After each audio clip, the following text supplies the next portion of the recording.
What's up, comic and pop culture fans? This is James with Mint Hunter Comics, and today we're going to talk about if comics should be political. I just made a video, and maybe you've seen it, talking about why less people are collecting Superman. I mentioned in it the fact that there's a lot of printings out there, the rise of the anti-hero might hurt Superman, and the fact that some people could possibly find him a boring character. But the overwhelming majority of comments in that particular video also mentioned a political element, saying that Superman's gone too political. So I wanted to make a video talking about, first of all, A, is that true? But also to talk about, should comic books do politics? Are there ramifications for talking about politics? Is there an effect on the reader? And so to answer the question, should comics go political? It's in one part yes, and one part absolutely not. There's a way to handle it, and we're going to talk about all of it today. We're going to stay away mostly from opinion and deal with more talking about what makes an interesting character as a reader. The first thing I just have to mention, though, is a little bit of hypocrisy in that a lot of people that complain about politics in comics now are forgetting that some of the best comic books in the entire medium were political in nature, or maybe politics are just being handled differently in modern writing, and that's what we're going to talk about specifically. One thing a lot of people think is politics is actually just personal philosophy, so we're going to talk about the difference between your actual moral code and personal philosophy versus what's being perceived as politics, because there is a difference. Per the dictionary, politics is defined as activities that relate to influencing the actions and policies of a government or getting and keeping power in a government. So, nothing about what Batman and Superman do with their thoughts and their actions is actually political.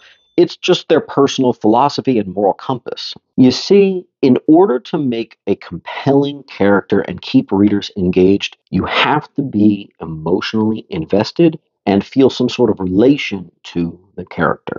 That's crucial, so remember that. There's something called the TFAR scale: thoughts, feeling, action, and results. Thoughts generate feelings, feelings motivate actions, and actions produce results. All the best and interesting characters take you through that TFAR journey completely. All the characters that you cry when they die, the characters that you can't wait to read what happens to them next, those are the ones that you've emotionally invested in. If we can understand why a superhero does what he does because of the thoughts that he has, we can understand the action that follows. When a character's actions line up with their thoughts, everything makes sense and it feels unified. We can sympathize and maybe even empathize in that character, which is a shared experience that you have with the character on the page. If we don't understand why the character is doing something or why they're thinking, it's going to be a really hard time to relate to them. Something will seem off, it'll seem unnatural, something won't click. So the rules that define a character, for example, Batman's no-kill thing, is defined in his personal philosophy. It's not a political stance, it's not part of a political belief system, yet it's rooted in Batman's personal psyche. Batman's moral compass all ties back to the night when his parents were murdered, and it's rooted in grief, fear, misunderstanding, and so many other emotional elements. So, nothing about what Batman and Superman do with their thoughts and their actions is actually political. It's just their personal philosophy and moral compass. It's actually quite the opposite to say that they're very political because they operate outside of the means of the government. Can you imagine if Batman was political, he would be running for office advocating for punching thugs in the face every 2 seconds? They are, by definition, vigilantes. They operate outside of politics, outside of borders, outside of laws. A lot of people sometimes get upset when they talk about how Superman is a non-voter. He tries to not stick to any particular lands and geography. Even though he was raised in the U.S., he tries to be a worldly figure and a good guy. That's what his moral compass tells him to do. So not only are Batman and Superman's actions not political, but their actions are pretty much entirely the opposite of politics. The interesting thing to note is usually when a character is overly political, they're usually villains. Kingpin, Sinestro, Lex Luthor. But there are examples in comics when it's not about that personal philosophy and it is about maybe a certain writer or an editorial need to push some sort of politics. And increasingly, you do find newer characters that have been heavily marketed by mainstream publishers. A lot of those new characters are pushed with gimmickry. And a lot of those characters have a hard time standing on their own and selling off the shelves. And that's because they were created with politics in mind first. They didn't put in the work and they didn't create the TFAR. They didn't do the thoughts, the feelings, the actions, and results. They had a political idea or a gimmick and they led with it and said, we're going to figure out their motivation later. A lot of comic creators, or editors, I should say, start with a political agenda and begin with their characters' actions like representation or social activism before defining the thoughts, the feelings, the actions, the results that motivate that character. Without the moral compass and personal philosophy, in a word, the character really just becomes a hollow puppet for the creator and not a fully realized character. Now, you can see this pattern across Marvel and DC with recent years. New characters rebooted with a socio political goal in mind. Some of those characters are really struggling because the writers didn't take the time to give TFAR. They just plugged the political idea into the characters, and that's the motivation for the character that we see. So, to come back to the title of the video, should comics be political? They absolutely can, but we need to remember that it's a challenge. So, you have to rise to the challenge. It's difficult because you need to remember to do all those other things that make your character relatable, and then you can bring in some sort of political idea. A good writer, pay attention, a good writer would make a Republican understand, sympathize, and empathize with a democratically aligned political story, just like a really good writer could make a Democrat understand and relate to a Republican aligned character.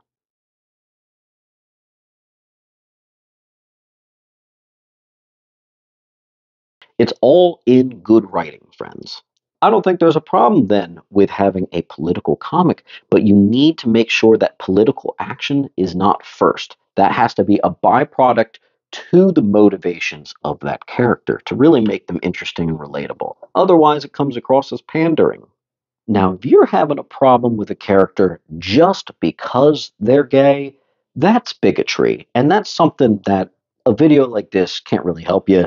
Maybe you should see a therapist or just work on yourself. What we're more talking about today is just more like lazy writers pushing socio political goals at the expense of writing an interesting character. See the difference? So, in more recent years, you have seen racially and sexually diverse characters because, as a publisher, it makes sense to want to relate to younger readers, which are going to be the future of this hobby. Can we all agree? The only problem is they forget that there are other ways to relate. That relating to a character is more than just the color of your skin or your sexual orientation. I think the villain Harley Quinn is one of the best examples of modern representation. Harley Quinn has been hinted at being bisexual all the way back since the 90s. And read Batgirl Adventures #1, that's 1997, clearly indicating that she and Poison Ivy have a little bit more going on. If you ask someone to explain Harley Quinn, I'm pretty sure like the 15th thing that they would probably say is the fact that she's bisexual. Harley Quinn is not a badass villain because she's bisexual, but rather it's because she's just a badass villain that's been fleshed out over several decades at this point. A lot of Harley Quinn's TFAR was rooted in the fact that she was in a horribly abusive relationship with the villain, the Joker. And while she might have swapped the Joker, a villain, out for another villain, Poison Ivy, yeah, she's a superpowered eco terrorist, but she's not abusive of Harley. So it's a very natural switch that frankly follows her arc perfectly. But an example of when comic book writers put politics first with foregoing the TFAR is with John Kent. Superman's son, he was introduced, I think, in 2015, and he was a widely very accepted happy kid. He teamed up with Damian and did all these wild adventures. And for the most part, he was a pretty popular character on his way to becoming even more popular. Having a relatively new character suddenly out of the blue doing moral grandstanding and virtue signaling is not a good way to make a character endearing or relatable to any audience. For example, John should be out there saving the world just like his pops. It shouldn't matter that he's gay, but instead they opt to go in the direction of him and his boyfriend walking around holding signs and picketing about climate change. If you gave me half an hour, I could whip up some sort of fan fiction where if the prompt was climate change, I could do it. I could talk about maybe something on Krypton, or Superman and John go to another alien planet and they see that the effects it's had and they want to share it back on Earth. But having to have him lazily just walk around picketing signs of climate change is such a boring avenue for that character. It's so limiting. I don't think when they created John, he was supposed to be just a billboard for whatever the creators wanted to push politically. The good thing about comic books, though, is a lot of characters are going to be around for years to come. So hopefully, we're going to get way more character development put into this new, more adult version of John Kent. I'm looking forward to it. One of the other biggest ones in recent years was the making Tim Drake bisexual, which initially my reaction was that of surprise. If you know Tim Drake, third Robin, favorite Robin there is, it was a surprise because most of Tim Drake's TFAR, right, his thoughts, his actions, and everything revolve around his almost obsession with Stephanie Brown. This dude will do anything to build a better world for Stephanie Brown and for all of Gotham. So, for a character that was always getting the girls and always trying to win the love and affections of Stephanie, it was surprising. However, I read an article that was talking about the hints. It actually was interesting. There could have been clues earlier on. For example, after Connor's death in Infinite Crisis, Tim's reaction is more than just the loss of a friend. He is absolutely devastated and spends a year trying to get him back in ways that seem to supersede a normal friendship. Is it as carefully laid out as Harley Quinn's slow burn? No. Luckily, with this reveal of Tim Drake being bisexual, this sexual identity does not detract from his character and all the work they've put into his characterization as a whole. He's still Tim Drake. He still has his TFAR. He still loves Stephanie. And while it's great that young gay or bisexual kids can relate to Jonathan Kent, he's still got to have real world motivations. He's got to have TFAR. To explain this to you even more clearly, think about Star Wars. Star Wars is extremely political, but there's so much raw emotion and TFAR put into every last one of those characters that you literally don't even notice it. Honestly, can you imagine if all that emotion was taken out of Star Wars? It would be like a boring political commentary. You have to make the characters emotionally interesting. Or imagine it's 2014 again and Guardians of the Galaxy came out, and instead of making Rocket so understandable and Star-Lord such a misfit orphan, you instead just made it a bunch of just goofy space pirates. That would be so boring. Instead, what we got is Guardians of the Galaxy has some of the most fleshed out characters in all of the MCU. It's because the writers were not lazy. They put in the work and added the TFAR. So, folks, coming to the question of should politics be in comics, you got to remember that whenever it's going to be there, it's going to be met with some negativity.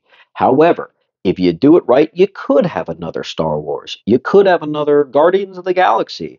If you put in the work, you can have diverse characters, you can have political messages within, and a good writer can rise to the challenge of making someone understand and relate, even if their politics don't agree with it.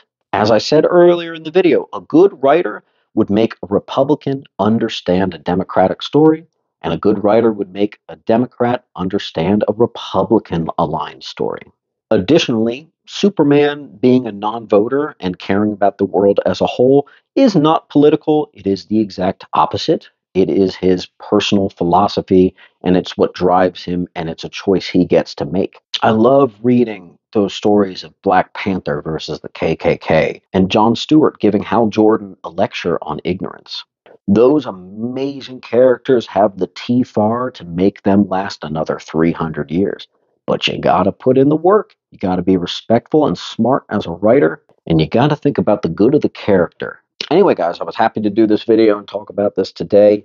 If you have any bullet points you want to toss down below, feel free to do so. But remember, this is an inclusive community. Any bigotry or anything negative or awful, I will delete. Keep it respectful. And as always, enjoy the characters you love, collect what you love, and keep on hunting.